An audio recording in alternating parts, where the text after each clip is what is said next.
Welcome to the Native History channel, where we cover important topics related to Native history and culture. Today we ask a simple question. What was the effect of the purchase of Alaska on Alaska Natives? The purchase of Alaska took place on March 30th, 1867, when the U.S. acquired the territory from the Russian Empire for $7.2 million. This acquisition, sometimes called Seward's Folly after U.S. Secretary of State William Seward, who orchestrated the deal, had significant and lasting impacts on Alaska Natives. The Alaska Purchase marked the beginning of American administration over the region, which brought with it policies and practices that disrupted the traditional ways of life of Alaska Natives. At the time of the purchase, the rights and needs of indigenous peoples were not a central consideration, and the U.S. government did not consult Alaska Natives during the negotiation process. This exclusion set a precedent for their marginalization in the years to come. Under American administration, Alaska Natives faced various pressures to assimilate to the dominant culture.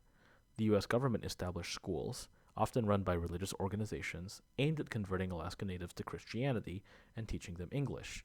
These schools often discouraged or even punished the use of indigenous languages and the practice of traditional customs, leading to the erosion of Alaska Native cultures and identities.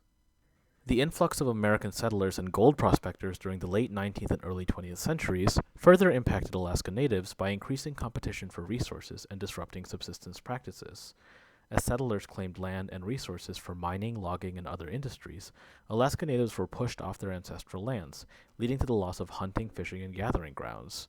This displacement and the destruction of traditional food sources undermined the sustainability of indigenous ways of life, contributing to the impoverishment of many Alaska Native communities. The purchase of Alaska also marked the beginning of a long struggle for Alaska Natives to gain recognition of their rights to land and self-governance. In the decades following the purchase, Alaska Natives formed various organizations to advocate for their rights, culminating in the passage of the Alaska Native Claims Settlement Act, ANCSA, in 1971.